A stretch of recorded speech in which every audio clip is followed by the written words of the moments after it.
ప్రస్తుతం సీఎం రేవంత్ రెడ్డి మాట్లాడుతున్నారు. లైవ్ చూద్దాం. ఒక తాటి మీదకి వచ్చి తెలుగు వాళ్ళందరూ కూడా జస్టిస్ సుదర్శన్ రెడ్డి గారికి అండగా నిలబడాలి అని చెప్పి ఈ కార్యక్రమంలో మనం నిర్ణయం తీసుకోవడం జరుగుతుంది. ప్రధానంగా జాతీయ రాజకీయాలలో నీలం సంజీవరెడ్డి గారు, పివి నరసింహారావు గారు,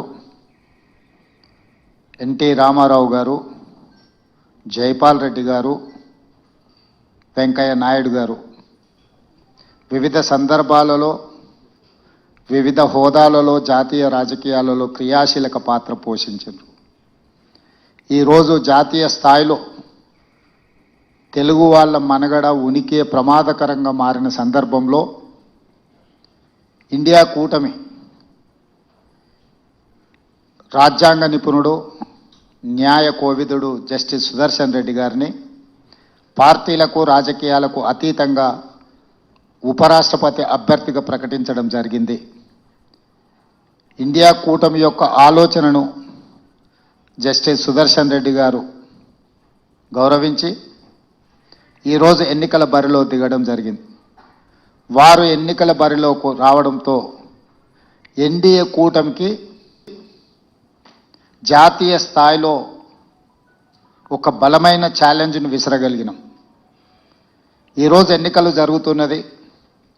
రాజ్యాంగాన్ని మార్చాలని, రిజర్వేషన్లను రద్దు చేయాలని ఎన్డీఏ కూటమి ప్రయత్నం చేస్తుంటే, రాజ్యాంగాన్ని పరిరక్షించాలి, పేదలకు రిజర్వేషన్లను పెంచాలి, ప్రజాస్వామ్యాన్ని కాపాడాలి అనే కూటమి ఇంకొక వైపున ఈ ఎన్నికల బరిలో నిలబడ్డారు.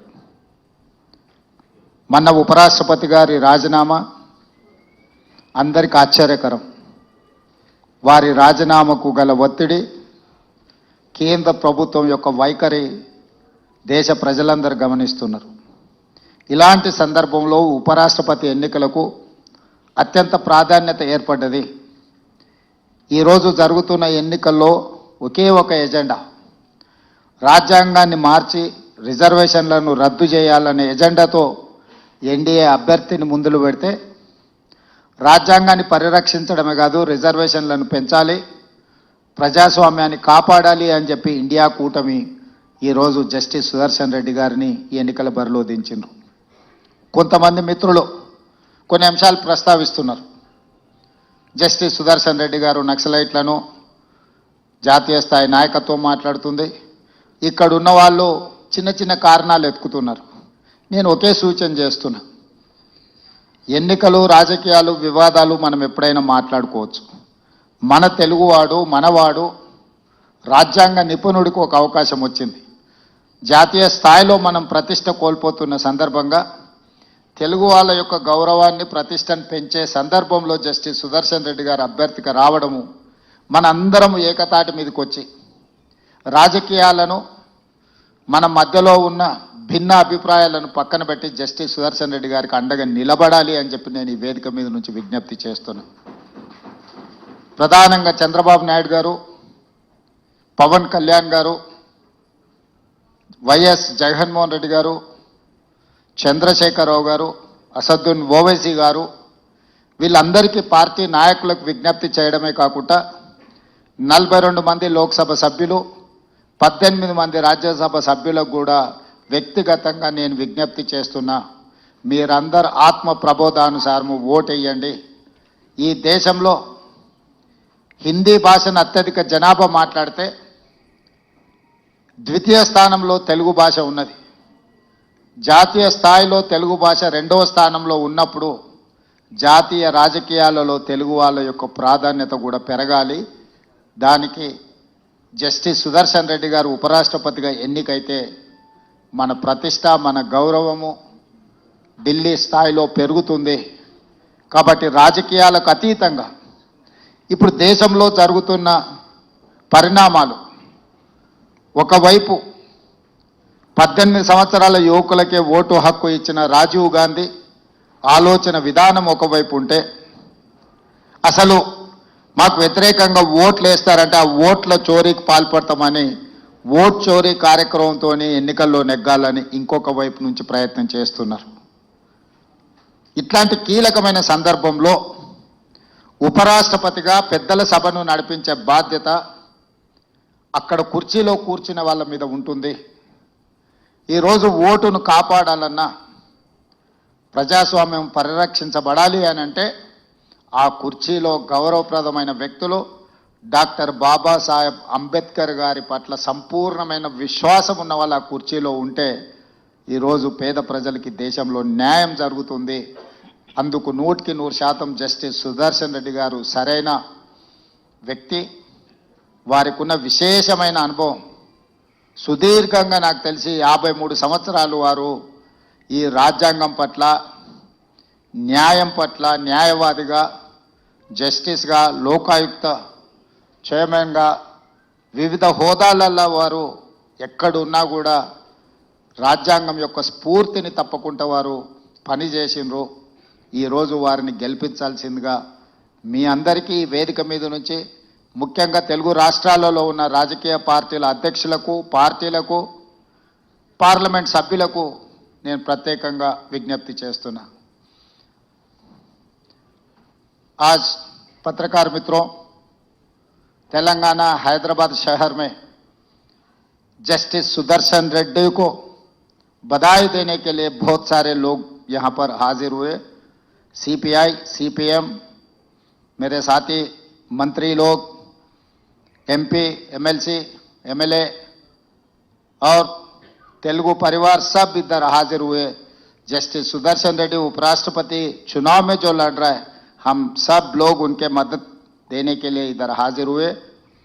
आज देश में बार बार आए थे राष्ट्रपति उपराष्ट्रपति चुनाव, मगर इस मौके पे ये एक अलग समय है, क्योंकि जो प्रधानमंत्री के होदा, गृह मंत्री के होदा पे संविधान को बदलने के लिए, आरक्षण हटाने के लिए जो कोशिश चल रहा है, वो रोकने के लिए, संविधान को बचाने के लिए, आरक्षण बढ़ाने के लिए आज देश में NDA alliance versus India alliance. Justice Sudarshan Reddy is not a member of any political party. He has not taken any membership in any political party. मगर संविधान बचाने के लिए वो पहला मेंबरशिप लिए. इस देश में डॉक्टर बाबा साहेब अंबेडकर जी ने जो संविधान दिए, वो संविधान बचाने के लिए पहला मेंबरशिप जस्टिस सुदर्शन रेड्डी जी ने लिए. आज इसीलिए हम सब लोग मिलकर जस्टिस सुदर्शन रेड्डी जीत में शामिल होना है. इस देश में नीलम संजीव रेड्डी जी, पीवी नरसिम्हा जी, एनटी रामाराव जी, जयपाल रेड्डी जी, वेंकैया नायडू जी, तेलुगु बोलने वाले इस देश के राजनीति में बहुत योगदान किए. आज जस्टिस सुदर्शन रेड्डी जी का भी इस चुनाव जीत में इस देश का जो राजनीति का नक्शा बदलने वाले हैं. इस देश में वोट चोरी से चुनाव जीतने वाले कुछ लोग हैं, तो 18 साल को वोट देकर नौजवान इस देश का एमएलए, एमपी को इस देश प्रधानमंत्री, मुख्यमंत्री को चुनाव करने के लिए मौका दिया हुआ है राजीव गांधी जी ने. इसीलिए आज India alliance across the political parties, कोई एजेंडा कुछ नहीं है. जस्टिस सुदर्शन रेड्डी जी के लिए कोई पार्टी नहीं है. उनका पार्टी है संविधान बचाने का पार्टी. ना कांग्रेस, ना कम्युनिस्ट, ना किसी पार्टी से उनको कोई लेना देना नहीं है. उनका जिम्मेदारी इतना ही है, 50 साल से वही काम करते आए, आज भी उनका जिम्मेदारी वही उठाने के लिए वो तैयार हो गए, संविधान को बचाने के लिए. ये संविधान बचाए तो इस देश को बचा सकते हैं, नहीं तो इस देश में इस देश को खतरा आने वाले है. ये क्योंकि गृह मंत्री अमित शाह जी ने सुप्रीम कोर्ट जस्टिस को पकड़कर, आप एक naxalite, Naxalism is one philosophy, it is not any individual. If you don't like any philosophy, you can argue, you can win, but you cannot finish, you cannot, आप गोली नहीं मार सकते. ऐसा कुछ चीज देश में नहीं हो सकता है. सबको बचाने के लिए, संविधान को बचाने के लिए, खासकर उपराष्ट्रपति कुर्सी में legal and constitutional expert justice Sudarshan Reddy अगर वो कुर्सी में बैठे तो देश के लिए बहुत बहुत अच्छा दिन आने वाले हैं। इसीलिए जस्टिस सुदर्शन रेड्डी को इस चुनाव में चंद्रबाबू नायडू जी, पवन कल्याण जी, वाईएस जगनमोहन रेड्डी जी, चंद्रशेखर राव जी, असदुद्दीन ओवैसी जी को मेरा एक ही गुजारिश है, आपके एमपी लोग सब जस्टिस सुदर्शन रेड्डी को मदद दो, इस चुनाव में जिताओ। धन्यवाद मित्रों। गौरवनीय